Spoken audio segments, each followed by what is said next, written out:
Hello students and welcome back to my channel math solutions with Rose ma'am. और आज का जो हमारा टॉपिक है वो है क्लास 9th की आपकी मैथ्स की वर्कशीट है, वर्कशीट नंबर 3। डेट है 9/7/21, जिसका टॉपिक है आपका लॉज ऑफ एक्सपोनेंट, जो कि चैप्टर 1 में से ही लिया हुआ है। जिसका सबसे जो क्वेश्चन नंबर 1 है, इसको डिस्कस करने से पहले हम समझ लेते हैं कि एक्सपोनेंट किसे कहते हैं। An exponent refers to the number of times a number is multiplied by itself. कहने का मतलब है, अगर हम एग्जांपल लें कि जैसे 2 की ये ऐसे इस तरीके से लिखा हुआ है, ठीक है, तो इसका मतलब होता है, इसको बोलते कैसे है, 2 रेज टू द पावर 3। ये जो है ये आपका एक्सपोनेंट होता है और ये जो है वो बेस होता है और ये होता है आपका एक्सपोनेंट। ठीक, यहाँ पे शॉर्ट फॉर्म में इसको इस तरीके से लिख रही हूँ। अब ये और इसका मतलब क्या होता है कि 2 की पावर 3 का मतलब होता है 2 इंटू 2 इंटू 2, मतलब ये 3 टाइम्स जो है वो 2 लिखा हुआ है। तो अभी क्वेश्चन नंबर 1 पे जाने से पहले हम सबसे पहले एक आइडेंटिटी देख लेते हैं, जो कि सबसे इसमें ना 2-3 लॉज बता रखे हैं एक्सपोनेंट्स के। तो जो पहला लॉज है वो है a raise to the power x into a raise to the power y is equals to a x plus y. कहने का मतलब है जब बेस सेम होती है तो जो पावर्स हैं वो प्लस हो जाती है अगर ऑपरेशन जो है वो मल्टीप्लाई है। पॉइंट का मतलब यहाँ पे मल्टीप्लाई है, तो अगर बेस के बीच में मल्टीप्लाई हो रहा है तो पावर्स जो होती है वो प्लस हो जाती है। तो ये आपका पहला लॉ है, ठीक है। अब इसके ऊपर जो क्वेश्चन है वो हम कर लेते हैं। इसके ऊपर जो क्वेश्चन दिया हुआ है उन्होंने, वो क्या दिया हुआ है, 5 raise to the power 3 into 5 raise to the power 2।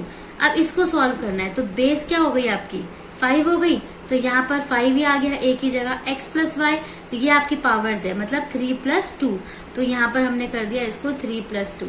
अब 5 की पावर 3 प्लस 2 करेंगे तो क्या हो जाएगी, 5 की पावर 5 हो गई। इसको 5 टाइम्स लिख दीजिए, 5 into 5 into 5 into 5 4 times, and ये हो गई आपकी 5 टाइम्स, ठीक है। तो अब हम यहाँ पे इसको मल्टीप्लाई कर लेते हैं। 5 5 आपका ये जो है क्या हो गया, 25 आ गया मल्टीप्लाई करके, ये हो गया आपका 25। 25 को 25 से करेंगे तो क्या आ जाएगा, 625 आ जाएगा, और इसको 5 से मल्टीप्लाई कर लीजिए। 5 5 25 हो गया, 5 2 10 12, 5 6 30 एंड 1 हो गया आपका 31। तो आपका आंसर आ गया 3125 आ गया। अब इसकी जो सेकंड लॉ जो है, उसके बाद फिर उसका क्वेश्चन करेंगे। सेकंड लॉ जो है वो दे रखा है a raise to the power x divided by या upon a raise to the power y is equals to a x minus y होता है। इसमें मतलब कि अगर डिवाइड में दे रखा होता है बेस, तो जो पावर्स होती हैं वो माइनस होती हैं। तो इसके ऊपर जो क्वेश्चन है, इसको भी हम इसको थोड़ा सा अंडरलाइन कर लेते हैं, बॉक्स में रख देते हैं, क्योंकि ये आपको याद करने हैं ये दोनों। उसके बाद इसके ऊपर जो क्वेश्चन है वो है आपका 23 raise to the power 3 divided by 23 raise to the power 2। ये क्वेश्चन है, ये दोनों डिवाइड हो रहे हैं ना। तो 23 तो बेस का सेम एज इट इज आ गया, और जो पावर्स है वो क्या हो जाएंगी आपस में, यस माइनस हो जाएगी। तो 3 माइनस 2 हो गया, तो 3 माइनस 2 करोगे तो क्या आएगा, 1 आएगा। तो अगर 23 को 1 टाइम लिखोगे तो 23 ही आंसर आएगा। तो ये यहाँ पे इसका 23 हो गया, एज इट इज आ गया। उसके बाद हम चलते हैं अपने थर्ड लॉ की तरफ, जो है हमारा a raise to the power x bracket close and y is equals to a raise to the power x y. कि जब बेस 1 होता है और पावर्स 2 होती हैं, लेकिन इस तरीके से होती है मल्टीप्लाई में, तो जो पावर्स हैं हम उनको मल्टीप्लाई करते हैं। तो ये आपका थर्ड लॉ हो गया। इसके ऊपर जो बेस्ड क्वेश्चन है वो है आपका 5 raise to the power 2 bracket raise to the power 3। तो यहाँ पे 5 का तो 5 ही आ जाएगा सेम, और 3 2 क्या हो जाएगा, मल्टीप्लाई करके 6 हो जाएगा, यस। अब इसको 6 टाइम्स लिख दीजिए, 2 3 4 5 एंड 6। अब हम यहाँ पे इसको मल्टीप्लाई कर लेते हैं। तो 5 5 तो 25 ही आ गया, फिर यहाँ पे 5 5 25 आ गया, ठीक है।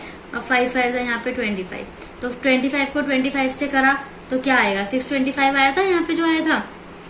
तो यहाँ पे इसको 625 हमने लिख लिया। उसके बाद यहाँ पे है ये 25, एक बचा ना, तो 25 से इसको मल्टीप्लाई कर लीजिए। जब आप 625 को 25 से मल्टीप्लाई करेंगे तो क्या आएगा आपका, 625 को 5 से किया था तो 3125 आया था। अब इसको 2 से कर लीजिए, 2 5 आपका 10 हो गया, 2 2 4 1 5, 2 6 आपका 12 हो गया। 5 2 6 ये हो गया।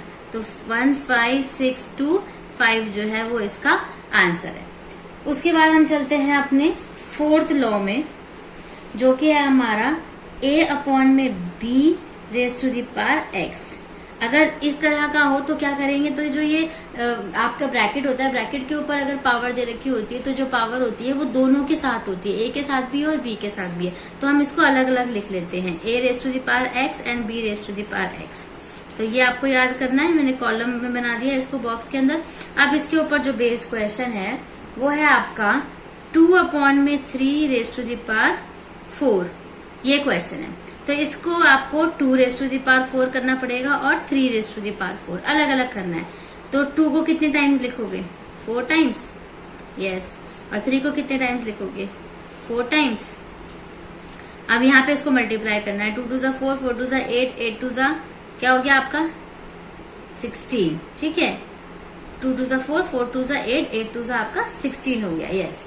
और यहाँ पे आ गया 3 3 ज़ा 9, 9 3 ज़ा 27, 23 ज़ा 27, 3 ज़ा हो गया आपका 81।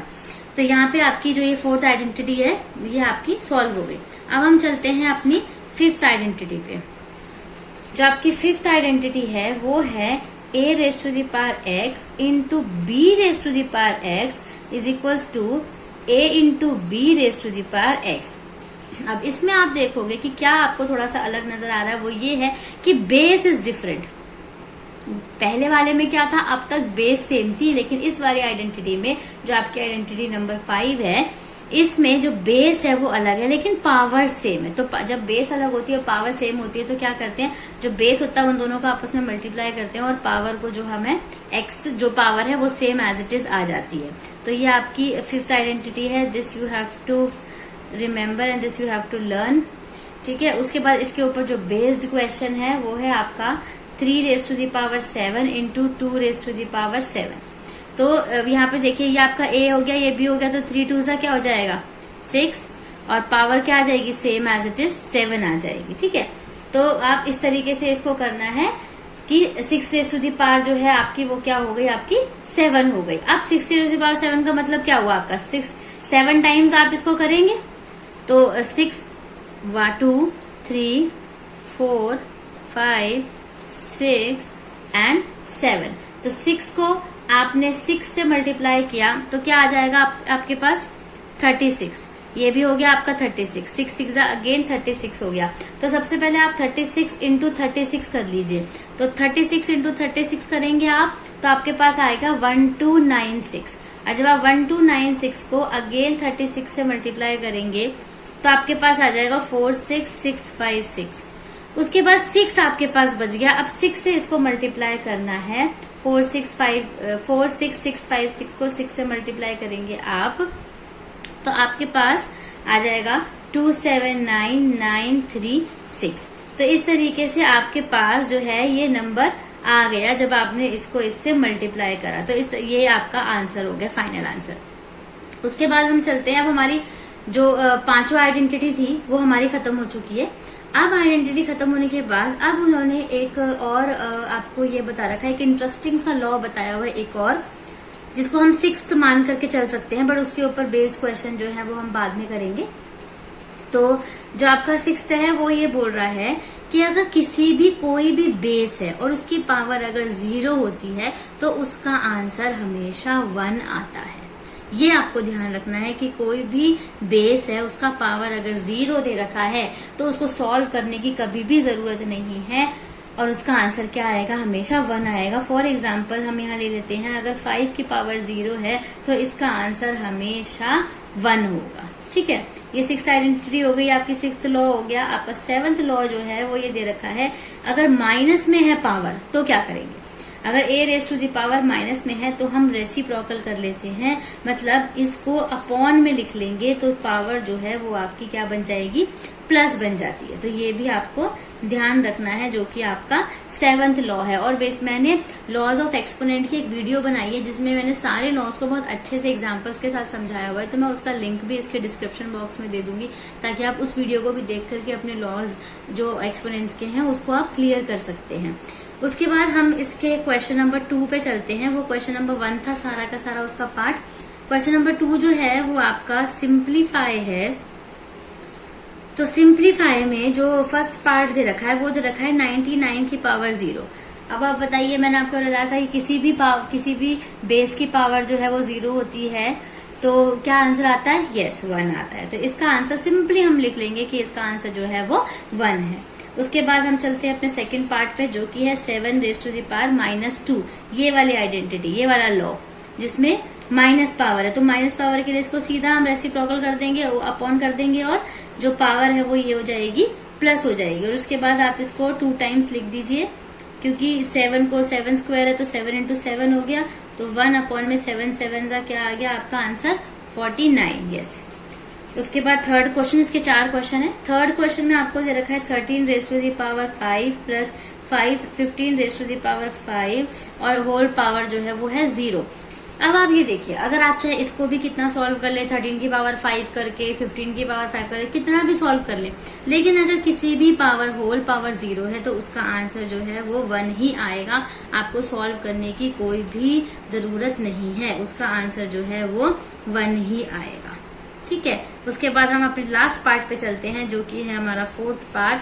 3/5 ये पावर आपकी 2 है अंदर, और बाहर जो पावर है वो आपकी -1 है, जिसमें कि आपकी दूसरी आइडेंटिटी जो भी हमने पिछले वाले पेज में सीखी वो ये है कि हमें इन दोनों को क्या करना है, आपस में मल्टीप्लाई करना होता है इन दोनों को। तो 2 1 जा 2 हो गया, तो ये आ गया आपका 3/5 की पावर -2 आ गया। अब -2 आया ना, तो पावर -2 की पावर को +2 करोगे तो रेसिप्रोकल हो जाएगा, मतलब जो 3/5 है वो आपका क्या बन जाएगा? 5/3 बन जाएगा, और पावर जो है वो प्लस में बन जाएगी। अब 5 को 2 टाइम्स लिख लीजिए तो 5 × 5 होता है। 3 को 2 टाइम्स लिख लीजिए तो 3 × 3 होता है। 5 5 से आपका हो गया 25, और 3 3 से आपका क्या हो गया? 9। तो ये आपका फाइनल आंसर है। तो यहाँ पे हमारी जो ये वर्कशीट है, हमारी वर्कशीट फिनिश हो गई, और आई होप आपको ये अच्छे से समझ आया होगा। तो आप इस वीडियो को ज़रूर लाइक कीजिएगा और चैनल को सब्सक्राइब कीजिएगा। Thank you.